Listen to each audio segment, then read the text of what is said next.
우리가 추구하고 꿈꾸는 건강한 교회의 모습, 건강한 성도의 모습은 그 삶에 감사가 넘쳐 흘러야 된다라고 하는 것이죠. 얼마 전 세계적으로 유명한 사람들의 성공 비결을 조사한 일이 있었습니다. 그들의 공통점 1위가 소개된 적이 있었는데 그들의 대답은 이랬습니다. 한결같이 감사합니다 또는 죄송합니다, 이런 말을 아주 자주 사용한다는 것입니다. 이 말은 무슨 의미냐? 우리가 살아가면서 감사합니다, 때로는 미안합니다, 죄송합니다, 이런 말을 늘 입에 달고 사는 사람이 어떤 면에서는 성공할 가능성이 많다라고 하는 사실입니다. 이걸 좀 뒤집어서 반대로 말하면 늘 입으로 원망과 불평을 달고 사는 사람은 실패하는 인생을 살 가능성이 또한 농후하다는 사실을 여러분 알아야 됩니다. 이런 사실을 놓고 보면 우리의 삶에서 감사가 얼마나 필요하고 또 얼마나 중요하고 얼마나 절실하다고 하는 사실을 우리는 알아야 합니다. 만약에 여러분 가운데 여러분의 인생이 실패한 인생이 되기를 원하신다면 여러분은 언제나 여러분의 입술에 원망과 불평만 줄줄 달고 사시기를 바랍니다. 아마 그런 사람은 아무도 없을 것입니다. 만약에 여러분이 세상에 선한 영향력을 미치고 여러분이 정말 주도적인 역할을 하는 그런 삶을 살기를 여러분이 진정으로 원하신다면 여러분은 매일의 삶 속에서 그 어떤 환경을 맞이한다 할지라도 매일 매 순간 여러분의 입술에는 감사가 흘러 넘칠 수 있기를 또한 주의 이름으로 축원합니다. 우리는 감사가 흘러 넘쳐야 합니다. 저는 성경 말씀 가운데 참 설레이면서도 또 한편으로는 굉장히 마음에 두려움을 주는 성경 구절 하나를 저는 늘 마음에 새기고 살아가고 있습니다. 그게 바로 구약 민수기 14장 28절의 말씀입니다. 그들에게 이르기를 여호와의 말씀에 내 삶을 두고 맹세하노라. 너희 말이 내 귀에 들린 대로 내가 너희에게 행하리니. 특별히 이 말씀에서 붉은 글씨로 표시되어진 이 부분을 여러분과 함께 한번 읽어보기를 원합니다. 시작. 너희 말이 내 귀에 들린 대로 내가 너희에게 행하리니. 아멘. 하나님의 말씀입니다. 하나님이 내 삶을 두고 맹세할 만큼 이 말씀을 하나님은 반드시 이루겠다는 겁니다. 너희의 말이 나의 귀에 들린 그대로 내가 너희들에게 행할 것이다. 여러분 감사합니다. 감사합니다. 이 말이 하나님의 귀에 늘 들리게 하는 사람, 그 말대로 하나님은 그 사람에게 늘 감사할 수 있는 일들을 행하신다는 겁니다. 못 살겠다, 죽겠다, 원망과 불평을 일삼는 말을 우리가 할 때 그 말이 하나님의 귀에 들리면 그 사람의 삶에는 언제나 불평하고 못 살 일만 생길 수도 있다는 것이죠. 얼마나 우리가 두려움으로 이 말씀을 받아야 되겠습니까? 너희 말이 내 귀에 들린 대로 내가 너희에게 행하리니.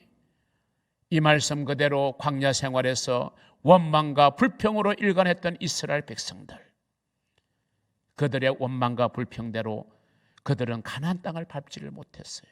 얼마나 불행한 비극입니까?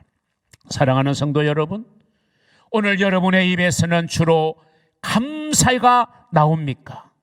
아니면 원망과 불평이 여러분의 입에서 쏟아져 나옵니까? 오늘 저와 여러분 우리 자신의 모습을 말씀을 통해서 냉정하게 점검해 보면서 저와 여러분의 삶이 감사의 인생으로 언제나 하나님이 예비하신 복을 누리고 또한 승리의 길을 걸어가고 체험하며 그렇게 살아가는 복된 주인공이 되시기를 주님의 이름으로 축원합니다. 저는 오늘 여러분과 함께 두 가지의 말씀을 나누어서 생각해 보려고 합니다. 그 첫째는 오늘 우리는 감사가 절대적으로 부족한 시대에 살고 있다라고 하는 말씀 앞에 우리는 서야 됩니다. 점점 감사가 메말라가고 있습니다. 오히려 우리의 삶의 환경 형편은 이전에 비하면, 우리의 부모 세대에 비하면 훨씬 살기는 좋아졌는데, 그런데 오히려 감사는 점점 메말라가고 있다라고 하는 사실, 감사의 결핍 시대를 우리는 살고 있습니다. 미국에서 일어났던 실화입니다. 1860년 9월 7일 새벽에 미국의 거대한 미시간 호수에서 400여 명을 태운 여객선이 충돌을 하게 되면서 배가 침몰하게 되면서 400명 가운데 300명이 생명을 잃는 대형 사고가 있었습니다. 그 미시간 호수 근처에는 대학의 기숙사가 존재하고 있었는데, 그 기숙사에 많은 젊은이들이 생활하고 있었는데 얼마나 아수라장이 되고 아비규환이 되었겠어요. 사이렌 소리가 울리면서 많은 구급차들이 이제 왔겠죠. 그때 그 기숙사에서 생활하던 신학생인 스펜서가 잠이 깨었습니다. 그리고 창문으로 바깥을 보니까 완전히 아비규환의 모습이, 그대로 방에 있을 수 없어서 호수로 달려나갔습니다. 그리고 자기의 몸을 던져서 생명을 구해달라고 호소하는 17명의 귀중한 목숨을 구했어요. 그런데 얼마나 17명의 물에 빠져있는 목숨을 구하느라고 온몸에 힘이 빠져서 탈전해서 그만 이 스펜서 청년이 쓰러지고 말았습니다. 그는 거길로 병원에 신세를 지게 되고 병상에 누운 지 정확하게 7년 뒤에 그의 나이 32세의 젊은 나이에 이 스펜서는 세상을 떠나고 말았습니다. 스펜서가 세상을 떠나기 얼마 전 병실을 찾아왔던 한 신문사 기자가 이 스펜서에게 찾아와서 물었습니다. 그날 당신이 구조해준 17명의 사람들과 지금도 연락하고 만나십니까? 라는 질문입니다. 창백한 얼굴의 스펜서는 대답 대신에 고개를 가로저었습니다. 하지만 그는 곧 얼굴에 가벼운 웃음을 띠며 이렇게 기자에게 대답했습니다. 그 17명 사람 중에서 내게 감사를 표시한 사람은 한 소녀밖에 없었습니다. 이 소녀는 지금까지 7년 동안 내게 크리스마스 때마다 감사의 카드를 보내오고 있습니다. 나는 그 아름다운 마음씨의 위로를 받으며 해마다 기쁨으로 기다리며 지냈습니다. 나머지 16사람에 대한 원망도 잊은 채. 여러분 이 실화에 대하여 어떤 생각이 드십니까? 우리에게 참 많은 것을 생각하게 해주는 사건이 아니었나, 그런 생각을 해봅니다. 오늘 본문으로 돌아가서 오늘 본문에 기록되어 있는 사건도 이와 흡사합니다. 하루는 예수님께서 어느 한 마을을 지나가시다가 나병 환자들이 격리되어서 집단 생활을 하고 있는 그 앞을 지나가게 되는데 10명의 나병 환자가 예수님께, 예수 선생님이요, 우리를 불쌍히 여겨서 우리를 좀 고쳐주십시오라는 요청을 받았습니다. 예수님은 그 요청을 받고서 10명의 나병 환자들에게 제사장에게 가서 몸을 보이라는 그 말씀을 하셨어요. 그래서 이 10명의 나병 환자들이 제사장에게 가는 중에 자신의 몸이 깨끗하게 치유된 것을 알았습니다. 여러분, 이 얼마나 놀라운 사건입니까? 그런데 고침받은 10명 가운데 단 한 사람만이 예수님께 돌아와서 예수의 발 앞에 엎드려 감사를 드렸습니다. 그 모습을 보시고 예수님은 이렇게 말씀하셨습니다. 오늘 본문 17절에 보면 예수께서 대답하여 이르시되 10사람이 다 깨끗함을 받지 아니하였느냐? 그 9은 어디 있느냐? 17명의 사람이 목숨을 구하지 않았느냐? 16명의 사람은 어디 있느냐? 미시간 호수의 사건을 우리는 그렇게 한번 질문해 볼 수 있을 것입니다. 여러분은 어떤 부류에 속하는 사람입니까? 여러분은 평소에 얼마나 감사를 표현하고 살아가는 편이십니까? 여러분은 감사 없는 인생이었던 16명 또 9명에 속하여 살아가고 있지 않습니까? 아니면 마음속에 우러나오는 진정한 감사를 가지고 그 감사를 표현한 한 명에 속하는 삶을 저와 여러분은 살아가고 있습니까? 오늘 이 추수감사주의를 맞이하여 감사의 삶에 대해서 우리 각자의 모습을 뒤돌아보는 그런 의미 있는 시간이 되었으면 좋겠습니다. 그래서 저와 여러분의 삶은 하나님께 언제나 감사와 그리고 찬양과 영광을 돌리면서 하나님이 기뻐 받으시는 그런 감사의 주인공, 감사의 주인공이 축복의 주인공이고 기적의 주인공이 되니 여러분 감사의 주인공으로 살아가는 여러분 되시기를 우리 주님의 이름으로 축원합니다. 두 번째 생각해 볼 말씀, 오늘 이 본문을 통해서 주님은 우리에게 감사의 수준과 감사의 깊이가 드러나는 삶을 살아야 된다는 교훈을 우리에게 주고 계십니다. 감사의 수준과 깊이. 오늘 본문의 상황을 보면 무엇보다도 먼저 예수님께 돌아와서 감사를 드렸다는 이 한 사람 사마리아 사람의 행동은 매우 칭찬받을 만한 행동이었습니다. 예수님께 돌아왔던 한 사람의 그 행동은 마치 캄캄한 밤하늘에 유난히도 반짝이는 별처럼 아름답고 감동적인 모습을 오늘 우리에게 보여주고 있는 것입니다. 왜 이 사람인들 가족을 보고 싶지 않는 마음이겠어요? 왜 이 사람인들 가족에게 먼저 가서 가족과 함께 반가운 제의를 하고 싶은 마음이 없었겠어요? 그러나 그는 그 모든 것을 뒤로 한 채 먼저 오늘 자기에게 이렇게 큰 기쁨, 가족을 만나서 이제 가족과 함께 살아갈 수 있는 이 놀라운 기적과 같은 사건을 일으켜 주신 예수님께 찾아와서 감사하는 것이 더 필요하다라고 이 사람은 생각을 했을 겁니다. 우리는 흔히 이것을 삶의 우선순위라고 말하게 되는 겁니다. 내 삶에서 무엇이 더 필요하고 무엇이 더 먼저고 무엇을 더 우선해야 하는지 이걸 분명하게 깨달아 아는 것입니다. 이 사마리아 사람이 예수님에게 드린 감사의 수준과 깊이, 그것이 오늘 말씀의 핵심일 것입니다. 오늘 본문 15절 16절은 이렇게 말하고 있습니다. 그 중에 한 사람이 10명 중에 한 사람이 자기가 낳은 것을 보고 큰 소리로 하나님께 영광을 돌리며, 아마 저는 여기까지 10명은 동일했을 거라고 봅니다. 10명이 다 고침을 받았어요. 얼마나 감격스럽겠어요. 그래서 아마 큰 소리로 하나님께 영광을 돌렸을 겁니다. 그런데 나머지 9명과 구별되어지는 이 한 사람의 특징되어지는 것은 돌아왔다는 거예요. 예수님에게, 자기에게 고침을 주신 예수님에게로 돌아왔다는 거예요. 그리고 예수의 발 아래 엎드려 감사하니 그는 사마리아 사람이라 그랬습니다. 여기서 사마리아 사람, 본문에 보면 이방인이라고 표현하고 있어요. 여러분, 사마리아 사람은 본래는 유대인이지만 아수르에게 멸망당해서 아수르가 이 포로들을 동화 정책을 쓰면서 아수르 사람과 사마리아 사람들을 혼인을 시켰습니다. 그 사이에서 태어난 사람들을 흔히 우리는 사마리아 사람이라고 그렇게 말하게 되는 거예요.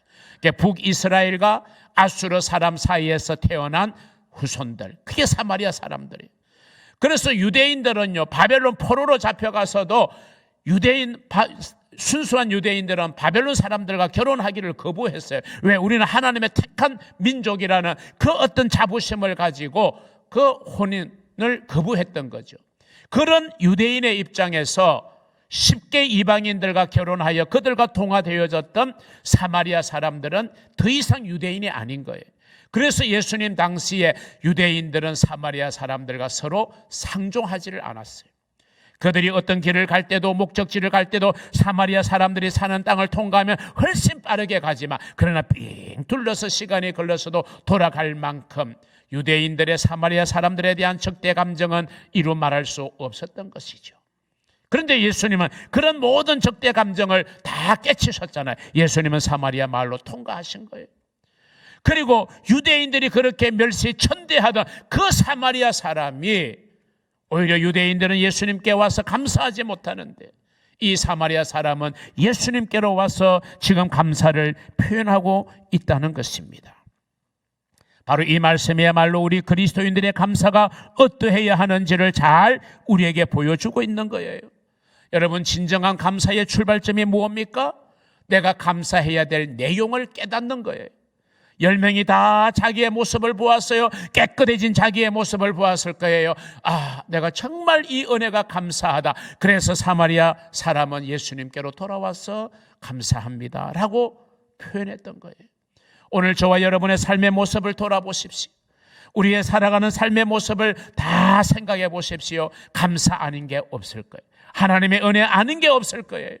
그런데 중요한 것은 그것을 하나님의 은혜로 깨닫는 것이 필요하고, 깨달았을 때 내 마음속에서 하나님 감사합니다, 하나님께 영광을 돌립니다, 여기까지 최소한 우리는 나아가야 되는 거예요. 그런데 오늘 이 사마리아 사람의 감사는 이 감사의 초보를 넘어서는 감사를 우리에게 교훈하고 있습니다. 무슨 말입니까? 더 나아가서 감사는 말로만 그칠 게 아니라 행동으로 표현되어야 된다. 그래서 하나님께 영광을 돌리는 건 아마 동일했을 거예요.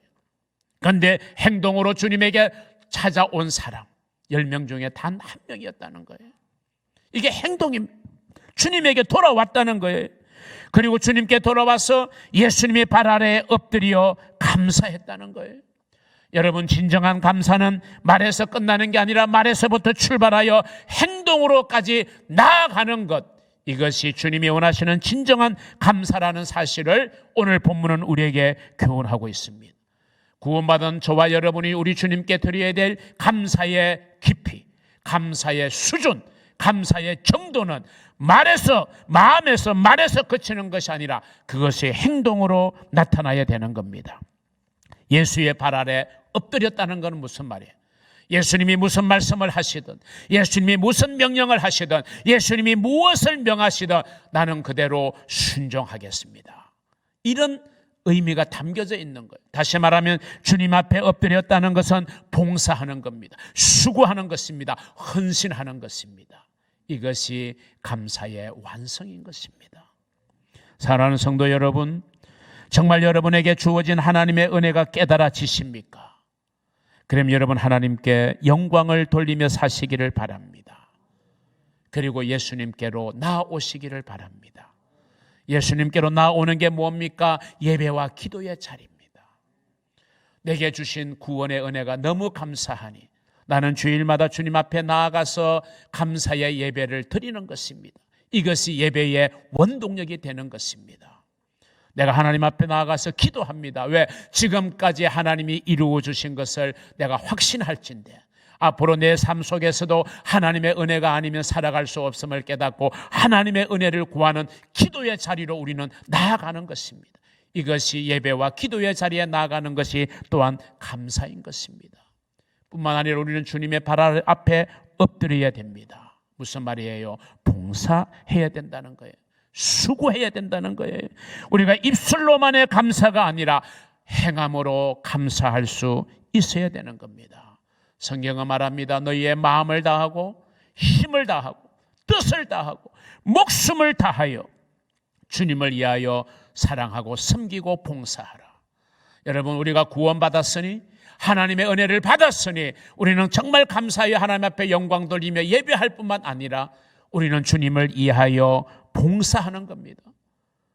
주님을 위하여 봉사하는 것은 주님이 교회의 주인이고 교회의 머리 되시기 때문에 교회를 위해서 수고하는 것입니다. 그리고 주님은 우리를 위하여 하나님 나라를 완성하기 위하여 우리가 거할 처소를 예비하기 위해서 성천하셨으니 우리는 하나님의 나라를 위하여 헌신하고 수고하는 수준에까지 우리는 이르러야 된다는 것입니다. 오늘 이 시대가 감사가 부족하다는 사실을 저는 처음에 말씀을 드렸습니다. 정말 감사가 메말라가고 있는 시대, 감사의 빈곤, 감사의 결핍이 있는 시대라고 하는 말씀을 드린 이유는 바로 여기에 있는 겁니다. 오늘 우리가 주님 앞에 감사의 마음은 가지고 사는데 이 마음과 말을 행동으로 표현하는 데는 너무나도 우리는 인색하다는 겁니다. 주를 위하여 수고하지 않으려고 합니다. 주를 위하여 헌신하지 않으려고 합니다. 그냥 편안하게 예배만 왔다 갔다 신앙생활만 하기를 원합니다. 간섭받는 거 싫어합니다. 내가 깊숙이 신앙의 헌신의 자리에 들어가는 거 주저주저하는 그런 시대를 우리는 살아가고 있습니다. 그럼에도 내가 하나님 앞에 예배할 수 있다는 것만도 사실은 감사한 일이죠. 그런데 더 할 수 있다면 정말로 주님의 기쁨이 되고 주님이 인정하시는 그런 한 사람의 대열에 우리가 들어가기를 원한다면 그 감사가 말에서 그치는 것이 아니라 마음에서 머무르는 것이 아니라 우리의 삶의 행동으로 옮겨져서 우리가 주를 위하여 봉사하고 섬기고 수고하고 헌신하는 겁니다. 내가 찬양을 통해서 수고하든, 내가 어떤 안내와 또한 교회의 미화를 위해서 봉사하든, 내가 아니면 내게 주어진 달란트를 통해서 내가 정말 하나님을 위해서 수고할 수 있는 그런 마음까지 우리가 가지고 그것을 행동으로 옮기는 이 감사가 정말 하나님이 원하는 감사의 수준이고 감사의 깊이고 감사의 그 놀라운 축복임을 여러분 기억하시고 그렇게 살아가는 여러분 되시기를 주님의 이름으로 축원합니다. 사랑하는 성도 여러분, 우리의 삶에서 감사는 꼭 필요합니다. 여러분, 감사는요, 감사를 드리는 자가 무엇보다도 행복해집니다. 우리가 감사하면 우리는 감사한 만큼 행복해져요. 감사한 만큼 하나님의 기적이 우리에게 오게 되는 거예요. 뿐만 아니라 우리가 감사하면 감사를 받는 하나님이 얼마나 기뻐하실까라고 하는 사실을 여러분 기억하시기를 바랍니다. 우리가 하나님께 감사를 드리는 우리는 하나님께서 허락해 주시는 더 큰 감사의 내용을 경험하게 될 것입니다. 감사를 받으시는 하나님은 어떨까요? 스바냐 선지자의 고백처럼 하나님은 우리로 인하여 기쁨을 이기지 못하여 하신다. 무슨 말이에요? 너무너무 기뻐서 그 기쁨을 주체할 수 없을 정도로 하나님은 우리 성도들의 감사의 삶을 통하여 그 감사하는 삶의 모습을 통하여 하나님은 기쁨을 이기지 못할 만큼의 행복을 하나님은 느끼시는 거예요. 하나님은 그의 모든 즐거움을 저와 여러분에게 다 걸었습니다. 시편 16편 3절은 이렇게 말합니다. 땅에 있는 성도들은 존귀한 자들이니 나의 모든 즐거움이 그들에게 있도다. 하나님은 모든 즐거움을, 모든 기쁨을 저와 여러분에게 다 걸었어요. 다 투자했어요. 그러므로 저와 여러분의 삶이, 감사의 삶이 하나님의 기쁨과 즐거움과 하나님의 영광이 되기를 주의 이름으로 축원합니다. 여러분 한번 생각해 보세요. 감사가 넘쳐 흐르는 가정은요, 싸울 일이 없어요. 싸울 일이 줄어들어요. 위태하거나 위기를 느낄 이유가 없어요. 왜? 감사가 넘쳐나기 때문에. 그런데 여러분 가정에서 늘 원망과 불평이 넘쳐나면요, 그 가정은 위태로운 거예요. 그 가정은 위기를 맞이할 수도 있는 거예요. 싸울 일이 많아지는 거예요. 여러분, 감사가 넘쳐나는 교회, 우리가 시험 받을 거리가 점점 사라지게 돼요. 교회가 건강하게 돼요. 평안하게 돼요. 신앙생활이 즐거워지게 돼요. 감사가 넘쳐나는 사회, 그 사회가 여러분 살기 좋은 사회가 되는 거예요. 여러분, 마귀도 악한 세력들도 감사가 넘쳐나는 공동체를 무너뜨릴 수가 없어요.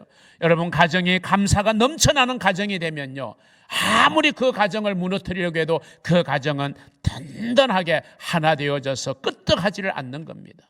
아무리 마귀가 악한 세력들이 교회를 넘어뜨리려고 짓밟으려고 해도 감사가 넘쳐나는 그 교회 공동체는요, 무너지지 아니하는 거예요. 초대교회 공동체가 그렇게 로마의 서슬퍼런 환난과 핍박 속에서도 늘 감사의 공동체가 되었기 때문에 로마 제국이 그들의 강력한 힘으로 교회를 무너뜨릴 수가 없었던 겁니다. 감사가 흘러 넘치는 사이에 여러분, 어떤 불순 세력도 그 사회를 무너뜨리지 못하고 그 사회는 안전하고 편안한 사회가 되는 것입니다. 저와 여러분, 감사가 넘쳐 흐르는 그런 삶을 살아가는 놀라운 은혜가 저와 여러분에게 있기를 주님의 이름으로 축원합니다.